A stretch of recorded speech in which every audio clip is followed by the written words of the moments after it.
మాజీ మంత్రి YSR Congress party senior నాయకులు అంబటి రాంబాబు గారు కూడా ఫోన్ లైన్ అందుబాటులో ఉన్నారు. సో వారితో మాట్లాడదాం. అంబటి రాంబాబు గారు నమస్కారం అండి. నమస్కారం అండి. సార్, ముద్రగడ పద్మనాభం గారు ఇక లేరు అనేటువంటి వార్త నిజంగా ఆ రెండు తెలుగు రాష్ట్రాల్లో ఆయన అభిమానులని జీర్ణించుకోలేని పరిస్థితి తీసుకొచ్చింది. 3 జనరేషన్లు ముద్రగడ పద్మనాభం గారిని చూసినటువంటి పరిస్థితి, 3 జనరేషన్లతో ఆయన ప్రయాణం చేశారు. అంటే ఇలాంటి పరిస్థితి ఆయనకి ఇంత త్వరగా వస్తుందని ఊహించారా? ఆయన ఊహించలేదండి. యాక్చువల్గా క్యాన్సర్ వ్యాధితో ఆయన ఆసుపత్రిలో ఉన్నప్పుడు కోలుకుంటున్నాడు అనేది మొన్న ఈ మధ్యకాలంలో అనుకున్నారు. నేను కూడా వెళ్ళి ఆయన్ని పరామర్శించి రావటం జరిగింది. బట్ ఆయన తిరిగి వస్తాడు, కిల్లంపూడి మళ్ళీ అందరితో కలిసి ఉంటాడని మేము అందరూ ఎక్స్పెక్ట్ చేస్తున్న తరుణంలో ఈ బాధాకరమైనటువంటి వార్త ఈ రోజు సాయంత్రం రావటం మమ్మల్ని అందరినీ కూడా చాలా కల్ప చెందే విధంగా చేసింది. ముద్రగడ పద్మనాభం గారు అనేటువంటి వ్యక్తి ఒక అరుదైనటువంటి వ్యక్తిత్వం కలిగినటువంటి వ్యక్తి అండి. కారణం ఏంటంటే ఆయన అనేక ఉద్యమాలు చేశాడు, పోరాట యోధుడు, పట్టుకున్నది వదలుకోకుండా చేసినటువంటి వ్యక్తి. ఒకటి కాదు, రెండు కాదు. తన రాజకీయ జీవితంలో పదవుల కన్నా కూడా ఉద్యమాలు, ఆయన ముఖ్యంగా కాపుల కోసం చేసిన ఉద్యమం కానీ, కిర్లంపూడి ప్రజల కోసం చేసిన ఉద్యమం కానీ చాలా పట్టుదలగా చేసేటటువంటి వ్యక్తిత్వం కలిగిన వాడు. మాట అంటే అంతే, ఆ మాట మీద నిలబడేవాడు. ఎంత నష్టం జరిగినా తాను ఆ మాటను వదిలేటటువంటి ఆ రకంగా ఒక అద్భుతమైనటువంటి వ్యక్తిత్వం సంతరించుకున్నటువంటి వ్యక్తి ముద్రగడ పద్మనాభం గారు. మంత్రి చేశాడు, పార్లమెంట్ సభ్యులు చేశాడు, అదేవిధంగా శాసనసభ్యులు చేశారు. వాళ్ళ రాజకీయ కుటుంబం, వాళ్ళ తాతగారు కూడా, వాళ్ళ నాన్నగారు కూడా రాజకీయాల్లో ఉన్నటువంటి వ్యక్తి, ఎమ్మెల్యేగా చేశారు. ఒక ప్రత్యేకమైన ముద్ర ఆయన మీద, ప్రత్యేకమైన ముద్ర వేసుకున్నాడు. అయితే ఇక్కడ అంబటి రాంబాబు గారు ఆయన 2016 ఆ ప్రాంతంలో తుని ప్రాంతంలో కాపు రిజర్వేషన్ల కోసం దాదాపు 15 లక్షల మందితోటి ఒక పెద్ద ఉద్యమాన్ని చేశారు.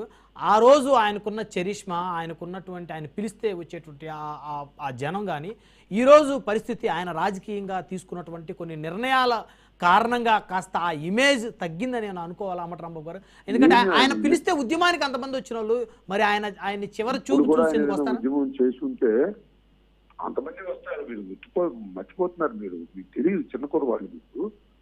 ఆయన 1988 ప్రాంతంలో, 88 కాపునాడు విజయవాడలో జరిగింది, కృష్ణానది ఒడ్డున. అప్పుడు వంగవీటి మోహన్ రంగారావు గారు జైల్లో ఉన్నాడు. ఆ సమావేశానికి హాజరు కానీ ఈయన తెలుగుదేశం నుంచి రాజీనామా చేసి, ఎన్టీ రామారావు గారు జమానాలో రాజీనామా చేసి కాపునాడుకు వచ్చాడు. అది పెద్ద మూమెంట్ అది. ఆ రోజున కొన్ని లక్షల మంది, మొన్నటి కన్నా స్త్రీలో కన్నా కూడా పెద్ద బహిరంగ సభ అది. చారిత్రకమైనటువంటి ముద్ర వేసుకున్నటువంటి బహిరంగ సభ. ఆ బహిరంగ సభలో వంగవీటి మోహన్ రంగారావు జైల్లో ఉన్నాడు, ఈయన డయాస్ మీద ఉన్నాడు. అది ఆ రోజున పెద్ద ఇమేజ్ తెచ్చిపెట్టింది ఆయనకి. అప్పటి నుంచి ఇప్పుడు వరకు కూడా పోరాటం చేస్తూనే వచ్చాడు. తుది సంఘటన కానీ, ఆ తుది సంఘటన తర్వాత ఆయన మీద పెట్టిన కేసులు కానీ, కాపుల మీద పెట్టిన కేసులు కానీ, కాపులు వేధించిన తీరు కానీ, ఇవన్నీ కూడా ఆయన ఇమేజ్ ఎప్పుడు ఎక్కడ తగ్గల. ఆయన ఉద్యమం మొదలు పెడితే అంత స్పీడ్ గా ఆయన ప్రజల్లోకి వెళ్ళేవాడు.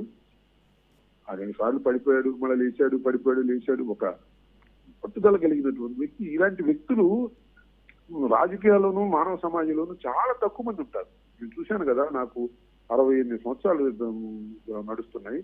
నేను రాజకీయాల్లో పరిశీలించాను, వ్యక్తుల్ని పరిశీలించాను. ఇంత పట్టుదలగా నిలబడినటువంటి వ్యక్తులు ఎవరు లేరు. అవును, అంత పట్టుదల కలిగిన వాడు. దురదృష్టం, 75 ఏళ్ళు వచ్చిన ఆయనకి క్యాన్సర్ వ్యాధితో బాధపడుతూ ఆయన మరణించాడు. చాలా దురదృష్టం. మొన్న మా ఇంటి మీద జరిగిన దాడి సందర్భంలో కూడా ఆయన ఇక్కడికి ప్రత్యేకంగా అలాంటి అనారోగ్య పరిస్థితుల్లో కూడా వచ్చి మమ్మల్ని పలకరించి వెళ్ళాడు. నేను జైల్లో ఉంటే జైలు దగ్గరికి వచ్చి పలకరించి వెళ్ళాడు. చాలా పట్టుదల, హ్యుమానిటీ కలిగినటువంటి ఒక అరుదైన రాజకీయవేత్త ముద్రగడ పద్మనాభం గారు. రైట్, ధన్యవాదాలు అంబటి రాంబాబు గారు ఫోన్ లైన్ అందుబాటులోకి వచ్చేందుకు. Thank you. రైట్గా విజయశేఖర్ రెడ్డి గారు కంటిన్యూ చేయండి.